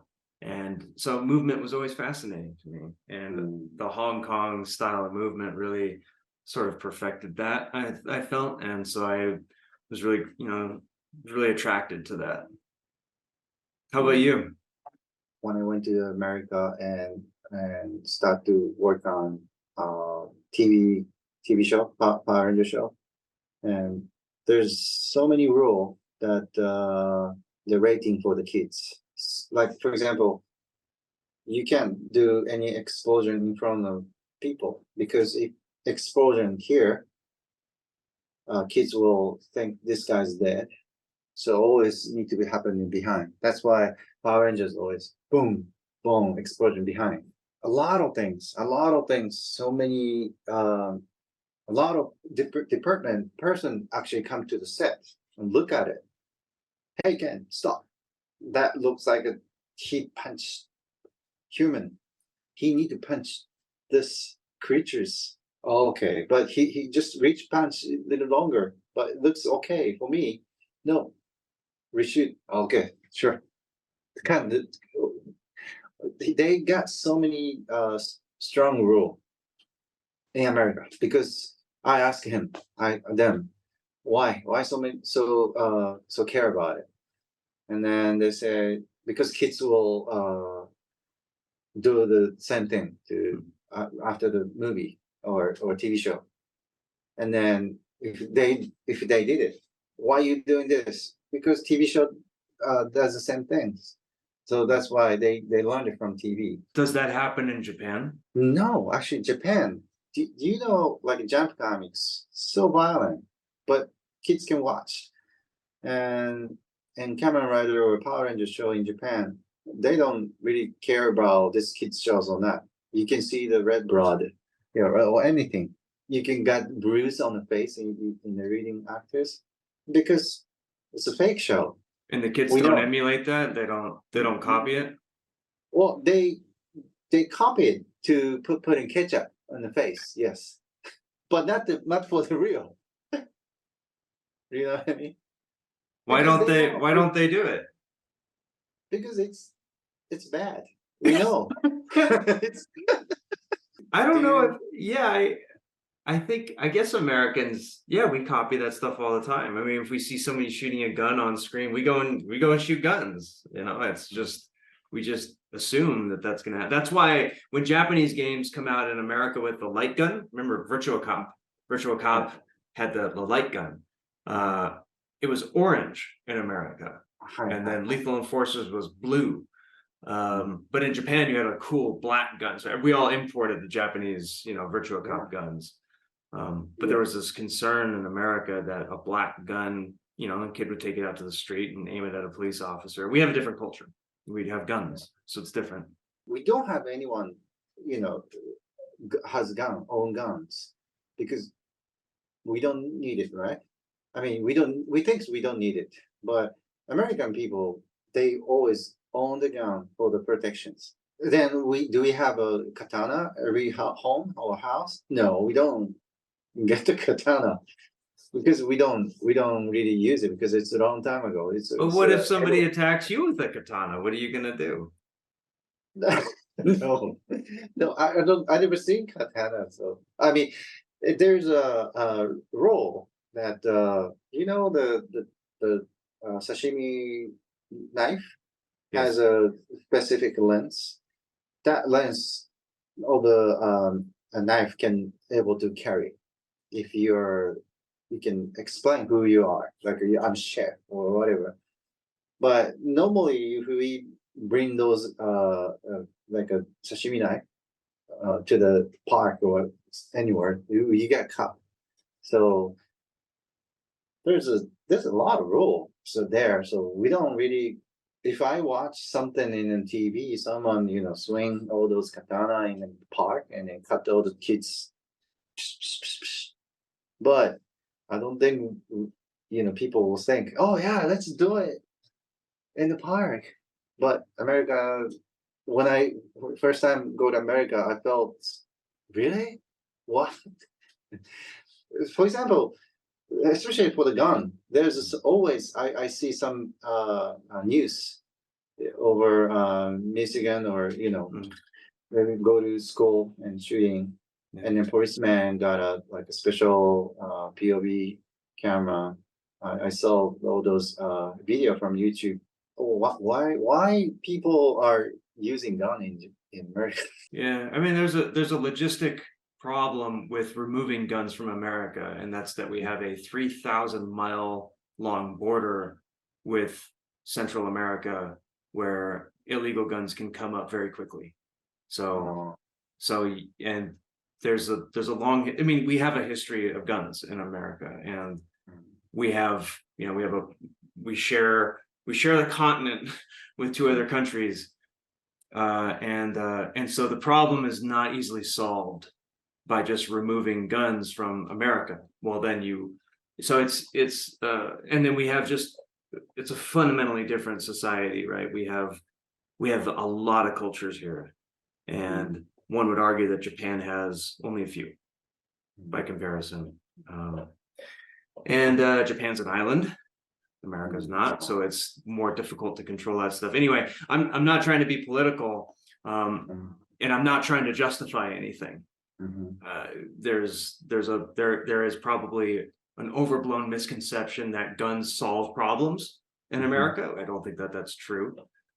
I think also there's a misconception that if nobody had guns, then everything would be great. Well, probably not exactly that either, because we also, and I'm going to fire this back, we don't have a legitimate organized crime industry the way that Japan does. Japan has Yakuza, the Yamaguchi Gumi, and these major organizations that destroyed the economy at one point, right, in Japan. So, and there are certain things that you simply can't do in Japan.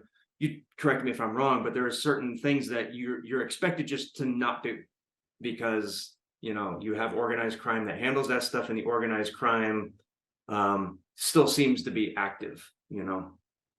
Totally different societies. You know what I mean?